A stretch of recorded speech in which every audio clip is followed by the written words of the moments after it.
നമ്മൾ ഈ നാട്ടിലെ കർഷകരെ വളരെ രൂക്ഷമായിട്ടുള്ള പ്രതിസന്ധി നേരിട്ട സമയത്ത് നമ്മളെ രക്ഷിക്കാനായിട്ട് ആരുമില്ലായിരുന്നു. നമ്മളങ്ങനെ വളരെ പ്രതിസന്ധികൾ നേരിട്ട് നമ്മൾ ആല വിപണി സ്റ്റാർട്ട് ചെയ്തു. ആല വിപണി സ്റ്റാർട്ട് ചെയ്തിട്ട് ചുറ്റുപാടുമുള്ള എല്ലാ പ്രദേശങ്ങൾക്കും കേരളത്തിനാകമാനം മാതൃകയാകത്തക്ക രീതിയിൽ നമ്മൾ നല്ല രീതിയിൽ തന്നെ നമ്മൾ വിപണി ഇവിടെ സ്റ്റാർട്ട് ചെയ്തു. ഇന്ന് ചുറ്റുമുള്ള സമൂഹത്തിന് വലിയൊരു മാതൃകയാണ്, വലിയൊരു കാർഷിക വിപ്ലവം തന്നെ നമ്മുടെ നാട്ടിൽ ഉണ്ടാക്കാനായിട്ട് നമുക്ക് ഈ ആല വിപണിക്ക് സാധിച്ചിട്ടുണ്ട്. നമ്മൾ പ്രത്യേകിച്ച് ഒരു കാര്യം പ്രത്യേകം ശ്രദ്ധിക്കേണ്ടതുണ്ട്. നമ്മുടെ ഇവിടെ നിൽക്കുന്ന പല ആൾക്കാർക്ക് അറിയാത്ത ഒരു കാര്യം കൂടെ ഞാൻ പറയാം. നമ്മുടെ ആല എന്ന് പറയുന്നത് മറ്റുള്ള പ്രദേശങ്ങളിൽ നിന്ന് വളരെ വ്യത്യസ്തമാണ്.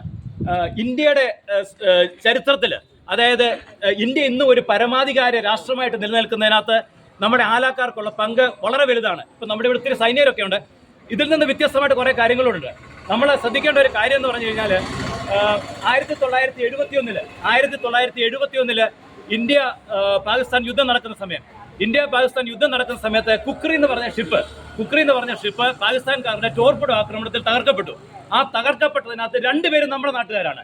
ഒന്നെന്ന് പറയുന്നത് നമ്മുടെ സാറാം സാറിന്റെ ഹസ്ബൻഡ് ജോൺ തോമസ് സാറ്, മണ്ണാരത്തെ സാറാം സാറിന്റെ ഹസ്ബൻഡ് ആ ഷിപ്പിലുണ്ടായിരുന്നു.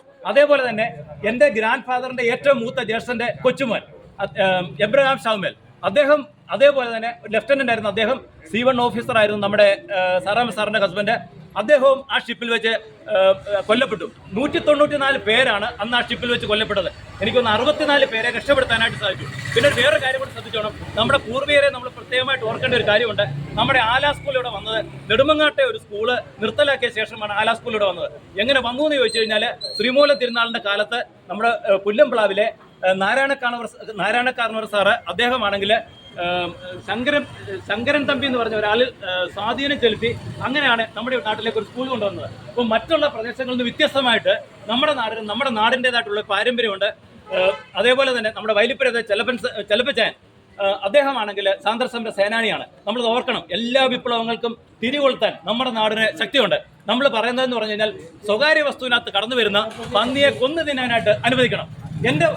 ഞാൻ വനത്തിനകത്ത് കയറി കഴിഞ്ഞ് എൻ്റെ സ്വയരക്ഷയ്ക്ക് വേണ്ടി ഞാനൊരു പന്നിയെ കൊന്നാൽ പോലും നമ്മൾ കേസിൽ പ്രതിയാവുകയാണ്. എൻ്റെ വസ്തുവിനകത്ത് വരുന്ന പന്നിയെ എനിക്ക് കൊന്നു തിന്നാനായിട്ട് അനുവാദം കിട്ടണം. ഇവിടെ ഈ പറഞ്ഞിരിക്കുന്ന പോലെ എല്ലാവരും സുഖമായിട്ട് ജീവിക്കുന്നവരല്ല. എല്ലാവർക്കും സാമ്പത്തിക പ്രതിസന്ധികളുണ്ട്. ആ പ്രതിസന്ധിക്ക് കാരണമെന്ന് പറയുന്നത് നമ്മുടെ നാട്ടിലെ സിസ്റ്റത്തിന്റെ തകർച്ചയാണ്. എനിക്ക് വ്യക്തമായിട്ട് അറിയാം, നമ്മുടെ നാട്ടിലെ പല സൊസൈറ്റികളും പൊട്ടിപ്പോയി. ആ പല സൊസൈറ്റികളും പൊട്ടിപ്പോകുന്നതിന്റെ കാരണം എന്ന് പറഞ്ഞു കഴിഞ്ഞാൽ ഇന്ത്യക്കാർ തന്നെയാണ്, നമ്മുടെ നാട്ടിൽ തന്നെ ഉള്ളവരാണ്. അല്ലാതെ പാകിസ്ഥാനിൽ നിന്ന് വന്നവരൊന്നുമല്ല ഈ സൊസൈറ്റി പൊട്ടിച്ചത്. പല വീട്ടിലും മരുന്ന് മേടിക്കാൻ പോലും നിവൃത്തിയില്ലാത്ത നിലയിൽ പല ആൾക്കാരുള്ളത് എനിക്ക് വ്യക്തമായിട്ട് അറിയാം. കാരണം ആൾക്കാർക്ക് ഇന്ന് വ്യാപകമായിട്ടൊരു പ്രതീക്ഷയുണ്ട്. നമ്മുടെ വിപണിയിൽ പല ആൾക്കാരും ഞാനുമായിട്ട് അതുമായിട്ട് ബന്ധപ്പെട്ട് കോൺടാക്ട് ചെയ്തിട്ടുണ്ട്.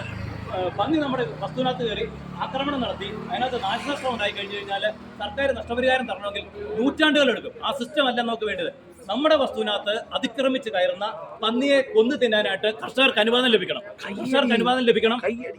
അതേപോലെ നമ്മൾ ശ്രദ്ധിക്കേണ്ടതെന്ന് വെച്ച് കഴിഞ്ഞാൽ ഇതിലെ നിയമനിർമ്മാണം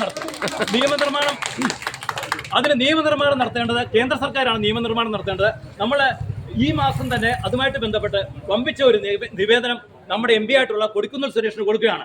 അവരൊക്കെ കുറെ കൂടെ ഈ ജനങ്ങളുടെ സുരക്ഷയ്ക്ക് വേണ്ടി പ്രവർത്തിക്കണം. എല്ലാ നേതാക്കന്മാരും ഇവരുടെ ശ്രദ്ധിക്കേണ്ട ഒരു കാര്യം ഞാൻ പറഞ്ഞല്ലോ, ഇവിടെയുള്ള രാഷ്ട്രീയക്കാരുടെയും മതക്കാരുടെയും ഒരു ചിന്താഗതിയല്ല എൻ്റേത്. അതിൻ്റെതായിട്ടുള്ള മാറ്റം ഇവിടെ ഉണ്ടാകുന്നുണ്ട്. കാരണം എന്താണെന്ന് വെച്ചാൽ അവര് ചിന്തിക്കേണ്ട കാര്യങ്ങളിൽ നിന്ന് നമ്മൾ ചിന്തിക്കാനായിട്ട് നിർബന്ധരായി തീർന്നിരിക്കുകയാണ്.